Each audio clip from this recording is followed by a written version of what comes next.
Well, now, buckle up, buttercups, and settle in because something hit the moon.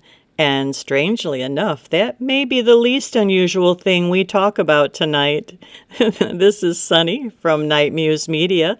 I'm bringing you the daily dozen 12 developments from around the world worthy of your information-hungry, eclectic attention. Let's begin.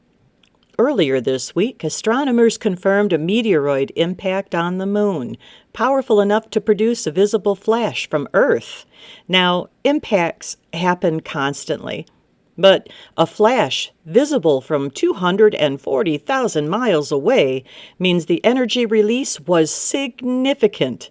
Estimates suggest the impact delivered force equivalent to 1 to 2 tons of TNT. That's the result of a relatively small object traveling at speeds exceeding 45,000 miles per hour, striking a surface with no atmosphere to slow it down. At the same time, reports of meteor activity appear to be increasing, not just faint streaks at night, but bright fireballs, some visible in full daylight.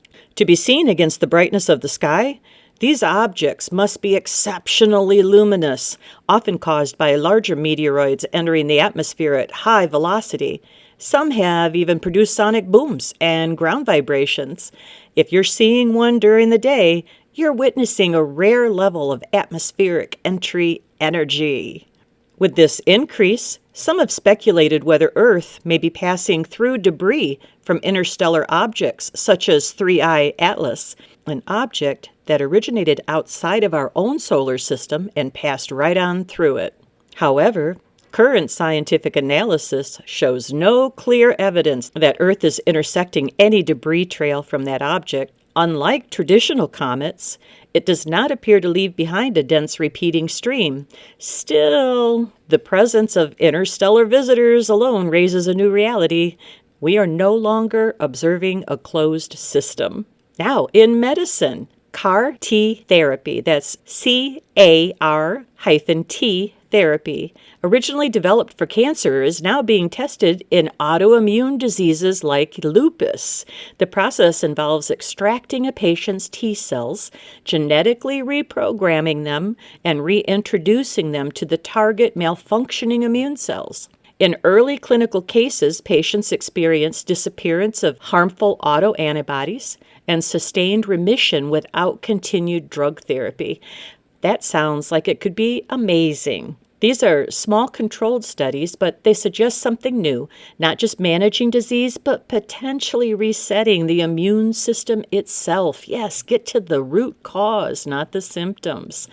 All right, moving on to satellites. Solar activity is currently increasing, and it's having a measurable effect on Earth's upper atmosphere. As solar radiation intensifies, the atmosphere expands outward. Even a change of tens of miles matters, because satellites in low Earth orbit travel at around 17,000 miles per hour. And that expansion increases what's known as drag, and drag reduces orbital stability. Some satellites are now requiring course corrections, and others may re-enter sooner than expected. Physicists continue to revisit a fundamental idea that many systems we once believed were stable are actually highly sensitive. In chaotic systems, small initial differences can produce dramatically different outcomes. Weather patterns, orbital dynamics, even biological systems may operate closer to instability than previously assumed. Well, you know what they say about assumptions. Not random, but deeply responsive. Reports of unexplained skyquakes continue across multiple regions, strong enough to rattle houses and trigger concern. Yet, in many cases, there's no seismic activity recorded, no aircraft are detected, and no clear source is identified. Possible explanations, well, atmospheric shock waves, distant sonic events, or military testing. We can always blame it on the military. But in some cases, no explanation has been confirmed. Now, a quieter shift. Certain traditional pasta shapes are disappearing, not due to shortages, but manufacturing efficiencies. Complex shapes are hard to produce, they're slower to dry, and less profitable at scale. As companies streamline production, some varieties are simply no longer being made, a reminder that change doesn't always announce itself. Sometimes it just stops showing up. So much for the little macaroni fire trucks. Global sea surface temperatures continue to reach record highs. In some regions, temperatures have exceeded previous records by noticeable margins within a single season. Warmer oceans can fuel stronger storms, alter marine ecosystems, and disrupt weather patterns globally. Because oceans act as a heat reservoir, changes here ripple outward. Scientists are closely tracking what's known as zombie ice, glacial ice that has already separated from its source. The ice is no longer being replenished, it is inevitably melting.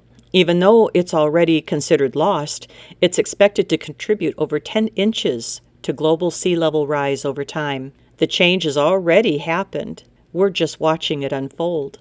And now, for the first time in history, scientists have successfully transported antimatter. Yeah, you heard that. At CERN, researchers moved antiprotons using a portable magnetic containment system. The distance, well, it was only a few miles, but until now, antimatter had to be created and studied in the same place. It couldn't be moved. The quantities involved are incredibly small, measured in individual particles. But this marks a shift from creating antimatter to handling it. And the last story of the evening, number 12. Sweden is rethinking its approach to education. Let's pay attention to this, eh? After years of emphasizing digital devices in classrooms, the government is now investing in printed textbooks, handwriting, and paper-based learning. Yay! Bravo! Educators have raised concerns that heavy screen use may be affecting reading comprehension, attention spans, you think, and deep focus. The goal isn't to eliminate technology, but to rebalance it. Isn't everything in life about balance? They'll be prioritizing foundational skills before layering in the digital tools. In a world moving rapidly forward, Sweden is asking a different question: what did we lose by moving too fast? So tonight we have impacts visible across space, systems shifting above and below, and decisions being made about how we move forward. From Nite Muse Media, this has been your Daily Dozen. Follow the signals and question the noise. I'll see you on the night side.